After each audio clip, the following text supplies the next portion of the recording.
Bismillahirrahmanirrahim. Assalamualaikum warahmatullahi wabarakatuh. Alhamdulillahi rabbil alamin,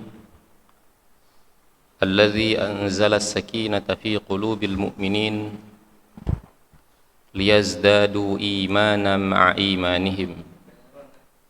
Walillahi junudus samawati wal ardh wa kana Allahu aliman hakima. Ashhadu an la ilaha illallah wahdahu la syarika lah wa ashhadu anna Muhammadan abduhu wa rasuluhu alladzi la nabiyya ba'da. Allahumma fasalli wa sallim wa barik ala Muhammad sallallahu alaihi wa sallama tasliman katsira wa sallallahu ala alihi wa sahbihi ajma'in. فقال الله تعالى في كتابه الكريم: أعوذ بالله السميع العليم من الشيطان الرجيم. بسم الله الرحمن الرحيم. وقل اعملوا فسيرى الله عملكم ورسوله والمؤمنون وستردون إلى عالم الغيب والشهادة فينبئكم بما كنتم تعملون. صدق الله العظيم. Bapak dan Ibu, kawan-kawan sidang jamaah subuh yang dirahmati Allah Subhanahu wa taala. Puji dan syukur kita panjatkan kehadirat Allah atas segala bentuk limpahan rahmat dan juga curahan nikmatnya kepada kita semua. Dan kemudian tak lupa salawat beserta salam semoga senantiasa Allah curahkan kepada baginda Rasulullah Muhammad sallallahu alaihi wasallam. Begitu pula kepada para keluarga dan sahabatnya sekalian. Pada kesempatan yang singkat ini, kami ingin mengajak diri kami sendiri dan para jamaah sekalian untuk mengulang kaji dan mengambil pelajaran dari salah satu doa yang diajarkan oleh Rasulullah sallallahu alaihi wasallam, dan kepada kita dianjurkan membaca doa ini di waktu pagi. Rasulullah sallallahu alaihi wasallam mengajarkan kepada kita sebuah doa, Allahumma inni as'aluka ilman nafi'an wa rizqan thayyiban wa amalan mutaqabbala. Sidang jamaah yang dirahmati Allah Subhanahu wa taala, ketika kita melihat atau membaca dan mempelajari sebuah doa, baik doa itu berasal dari Al-Quran dan juga dari Rasulullah sallallahu alaihi wasallam, dan ketika di dalam doa itu terdapat beberapa permintaan maka biasanya antara satu permintaan dengan permintaan yang lain itu memiliki keterkaitan yang begitu erat. Dan di dalam doa ini Rasulullah sallallahu alaihi wasallam mengajarkan kepada kita untuk meminta kepada Allah tiga hal. Yang pertama adalah ilmu yang bermanfaat. Yang kedua adalah rezeki yang baik. Dan yang ketiga adalah amal yang diterima. Kita awali dari permintaan pertama, ilmu yang bermanfaat.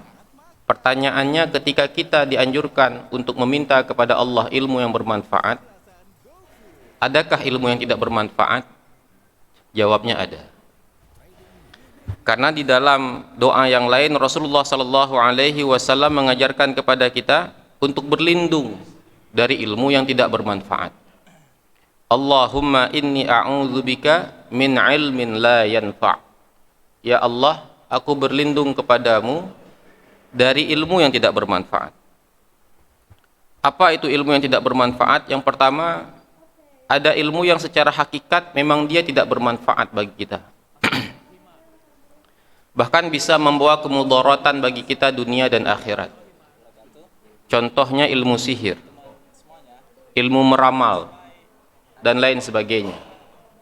Pertama, dia tidak bermanfaat, dan kalaupun kemudian kita mempelajari, dia akan membawa kemudaratan kepada kita, baik itu di dunia maupun di akhirat. Sehingga terlarang bagi kita untuk mempelajarinya. Tapi di waktu yang lain ada ilmu yang secara hakikat dia bermanfaat. Namun walaupun dia bermanfaat, tapi dia tidak bisa memberikan kemanfaatan kepada para penuntutnya.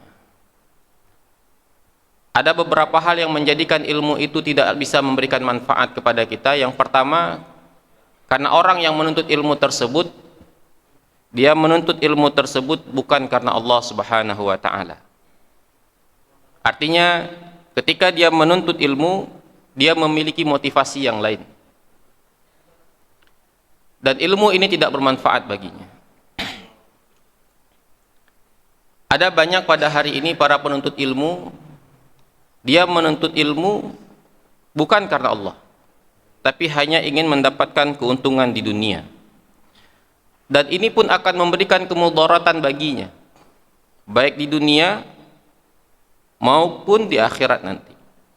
Bahkan Rasulullah SAW mengatakan bahwa satu di antara 3 kelompok yang akan dijadikan oleh Allah Subhanahu wa ta'ala untuk memanaskan api neraka, di antara mereka adalah orang yang ketika di dunia menuntut ilmu, tapi dia menuntut ilmu bukan karena Allah Subhanahu wa ta'ala. Dia didatangkan di hadapan Allah Subhanahu wa ta'ala dan ditanyakan kepadanya, "Fama amilta fiha?" Apa yang kau lakukan ketika di dunia? Dan kemudian orang ini mengatakan, "Aku menuntut ilmu ya Allah, dan ilmu itu aku ajarkan kepada orang lain, dan aku mempelajari membaca Al-Quran, dan ilmu itu pun aku ajarkan kepada orang lain." Dan Allah Subhanahu wa ta'ala mengatakan, "Kadzabta, engkau berdusta. Walakinnaka ta'allamtal ilma liyuqal alim." Bukankah engkau menuntut ilmu, mempelajari sebuah ilmu agar engkau disebut sebagai orang alim, dan kau sudah dapatkan itu. Kau disebut-sebut sebagai orang alim, orang yang memiliki ilmu yang tinggi. Di sisi Allah Subhanahu wa ta'ala dia tidak lagi mendapatkan balasan.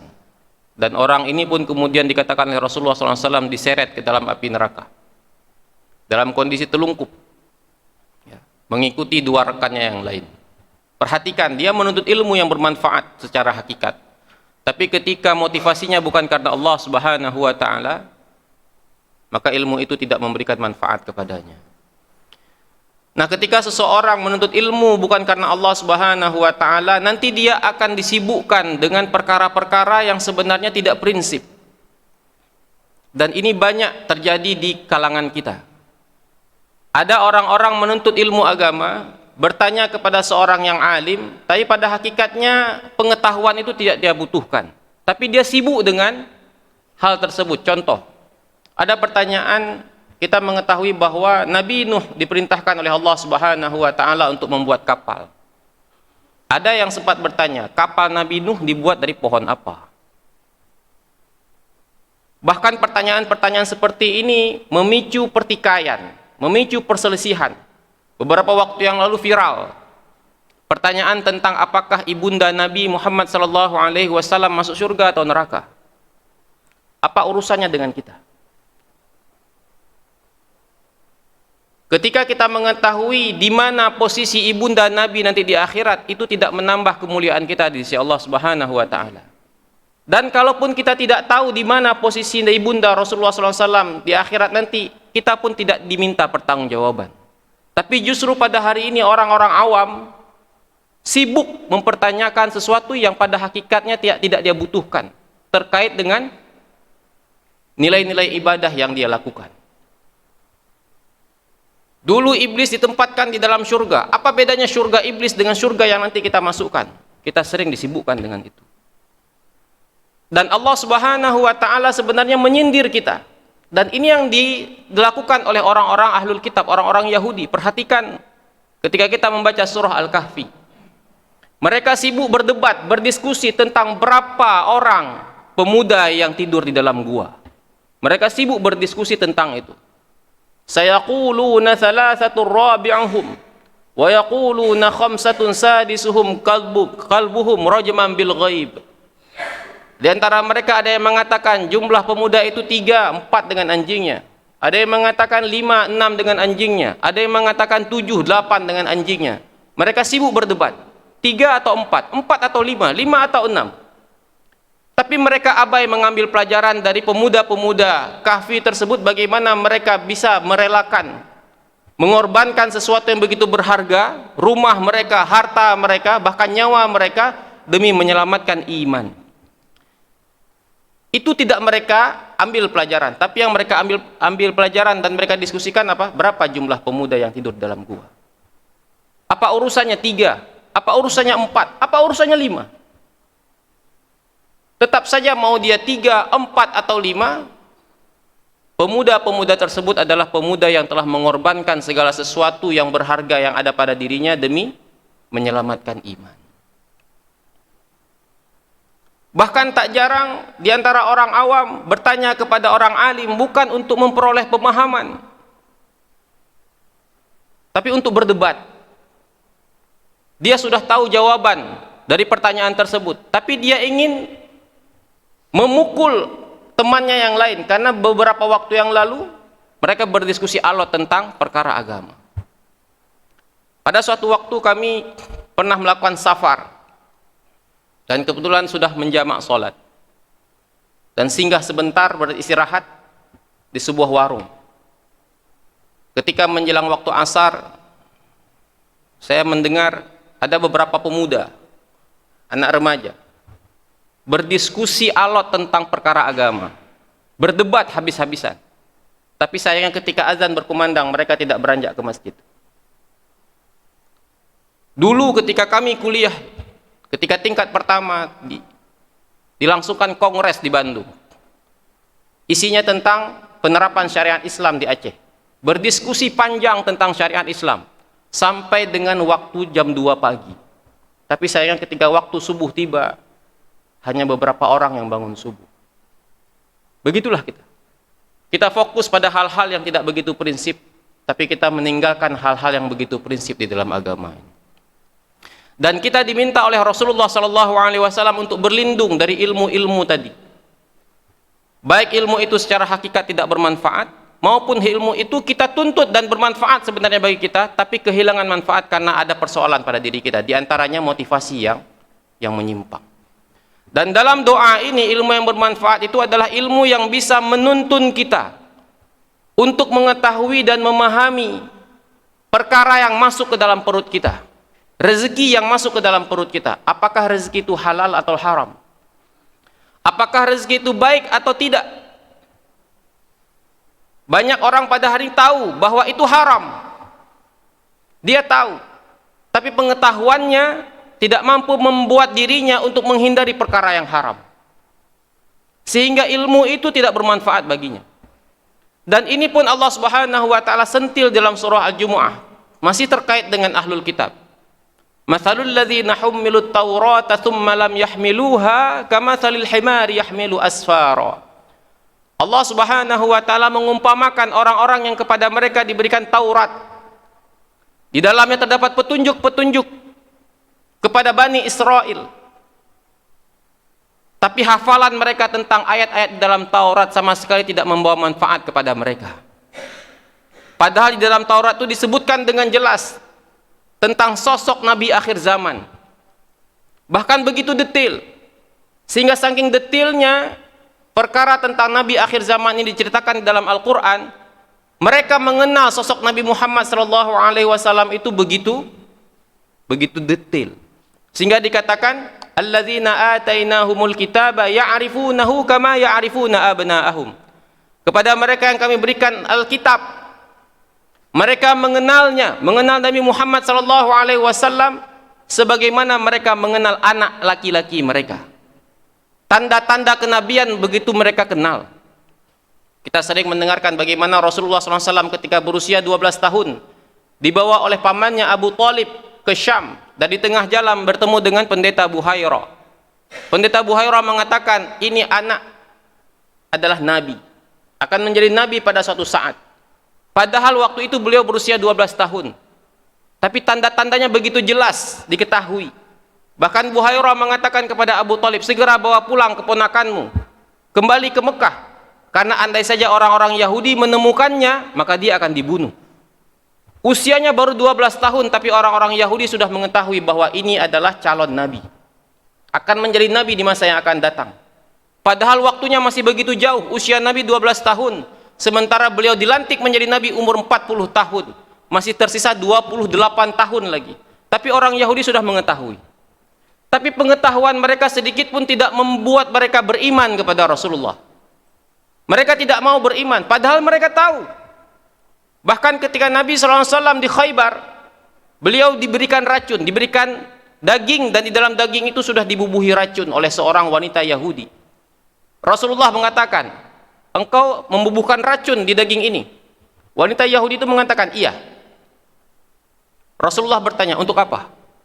Wanita Yahudi ini dengan begitu enteng mengatakan, kalau engkau Nabi, pasti engkau tidak mati. Dan kalau kau bukan Nabi, kau pasti mati. Dan kemudian Rasulullah memakan daging itu. Dan ternyata Rasulullah tidak mati. Apakah kemudian wanita Yahudi ini beriman? Tidak. Padahal bukti-bukti nyata sudah ada di depannya. Nah, ketika kita meminta kepada Allah Subhanahu wa taala ilmu yang bermanfaat, kita berharap ilmu itu bisa memberikan panduan dan petunjuk kepada kita untuk menjauhi perkara yang haram. Kita hanya fokus kepada rezeki yang baik, yang halal dan bermanfaat buat tubuh kita. Allahumma inni as'aluka ilman nafi'an wa rizqan thayyiban. Ilmu yang bermanfaat akan memberikan kepada kita manfaat untuk mengetahui hal-hal yang haram dan yang halal. Dan apa pentingnya rezeki yang thayyib itu? Apa urgensinya kita memasukkan hal yang thayyib ke dalam perut kita? Urgensinya ada pada permintaan yang terakhir, yaitu permintaan agar ibadah-ibadah yang kita lakukan diterima oleh Allah Subhanahu wa taala. Wa amala mutaqabbala. Karena rezeki yang halal, makanan yang halal, pakaian yang halal, dan segala sesuatu yang halal yang kita gunakan, itu merupakan satu di antara begitu banyak syarat diterimanya sebuah amal. Begitu ironis pada hari ini, kita disibukkan dengan perkara-perkara fikih. Bukan itu tidak penting, itu sangat penting. Taharah, syarat sah salat, syarat sah dan rukun salat. Kita fokus di perkara-perkara fikih. Bagaimana takbir, bagaimana bersedekap, bagaimana ruku, bagaimana bacaan salat. Banyak orang yang fokus di situ. Tapi hanya sangat sedikit orang yang fokus untuk mengetahui dan memahami apa yang membuat sebuah amal itu diterima. Kita tahu syarat sah salat, kita tahu rukun salat, tapi kita juga perlu tahu apa yang membuat salat kita ditolak atau diterima oleh Allah Subhanahu wa taala. Salah satunya adalah barang yang masuk ke dalam tubuh kita. Semoga doa ini bisa kita amalkan dengan kita rutinkan membacanya di waktu pagi, agar Allah Subhanahu wa taala memberikan kepada kita perkara-perkara yang begitu bermanfaat bagi kita, yaitu ilmu yang bermanfaat yang akan menunjukkan kita kepada hal-hal yang haram dan halal pada diri kita, dan kemudian perkara itu akan menunjukkan kepada kita, akan mengakibatkan kita diterima amalnya oleh Allah Subhanahu wa taala. Aqulu qauli hadza wa astaghfirullah li wa lakum. Subhanakallahumma wa bihamdika asyhadu an la ilaha illa anta astaghfiruka wa atubu ilaik.